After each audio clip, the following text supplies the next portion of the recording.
महाराष्ट्राचे महानायक सुपरस्टार ते म्हणजे अशोक सराफ आणि लक्ष्मीकांत बेर्डे या दोघांच्या जोडीनं महाराष्ट्रातील जनतेला प्रेक्षकांना कशा पद्धतीनं हसवून ठेवलं होतं, खळखळून हसवलेलं होतं। अनेक चित्रपट हिट देखील दिले होते। अशोक सराफ आणि लक्ष्मीकांत बेर्डे या दोघांचं नाव अगदी घराघरामध्ये पोहोचलेलं होतं आणि या दोघांचं जे बोलण्याचं टायमिंग होतं, डायलॉगबाजीचं टायमिंग होतं, हे अगदी योग्य पद्धतीनं जुळलेलं होतं। म्हणजे ज्या पद्धतीने अशोक सराफ डायलॉग मारतील त्याला लगेच प्रत्युत्तर हे लक्ष्मीकांत बेर्डे यांचं असायचं आणि यामुळे त्यांच्या विनोदाच्या टायमिंगमुळे प्रेक्षकांना ते मोठ्या प्रमाणात आवडायचं।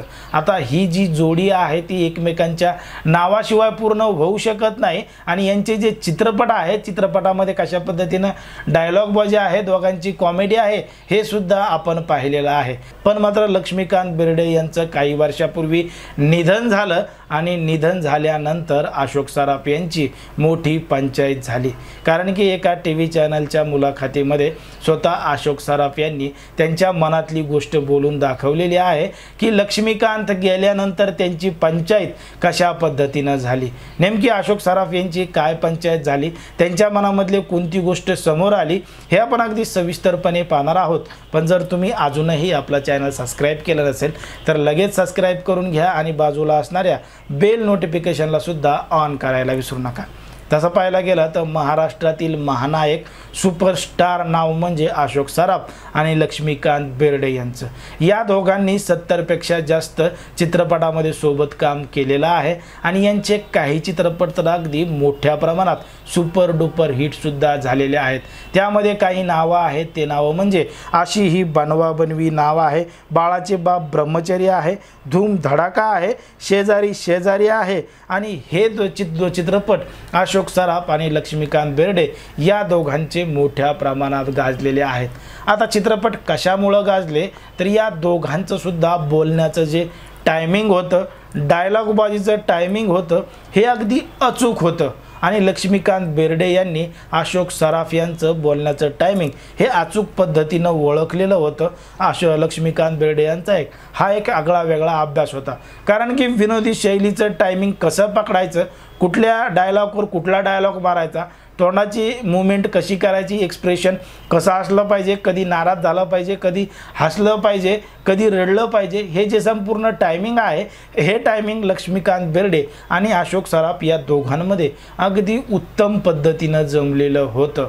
मग या सुपर डुपर जोडीचे चित्रपट मोठ्या प्रमाणात येत असल्यानंतर अचानक लक्ष्मीकांत बेर्डे यांना जगाचा निरोप घ्यावा लागला आणि त्यांचं निधन झालं। आता त्यांचं निधन झाल्यानंतर महाराष्ट्रामध्ये मराठी चित्रपटसृष्टीमध्ये एकदम शोकाकुल वातावरण झालं। कारण की संपूर्ण जगाला, राज्याला हसवणारा मोठा अभिनेता या जगामधून गेलेला होता।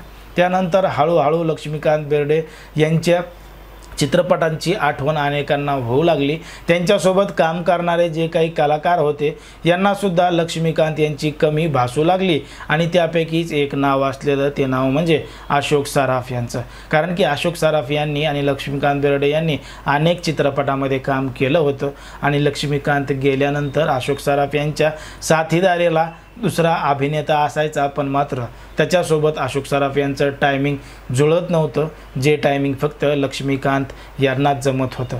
मग हे टायमिंग जमत नसल्यामुळं लक्ष्मीकांत बेर्डे यांची जागा भरून न येऊ शकल्यामुळं अशोक सराफ यांची पंचायत मोठ्या प्रमाणात होत होती।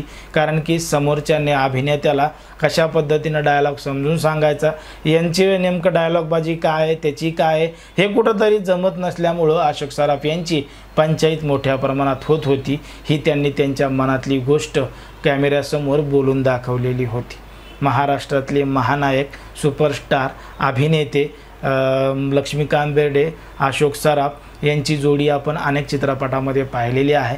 पण मात्र ज्या पद्धतीनं अशोक सराफ यांनी लक्ष्मीकांत बेर्डे यांच्याबद्दलची मनातली गोष्ट सांगितलेली आहे त्याबद्दल तुम्हाला काय वाटतं हे अगदी स्पष्टपणे कमेंटमध्ये सांगा आणि अशाच पद्धतीचे नवनवीन व्हिडिओ पाहण्यासाठी आपल्या चॅनलला लगेच सबस्क्राइब करून घ्या।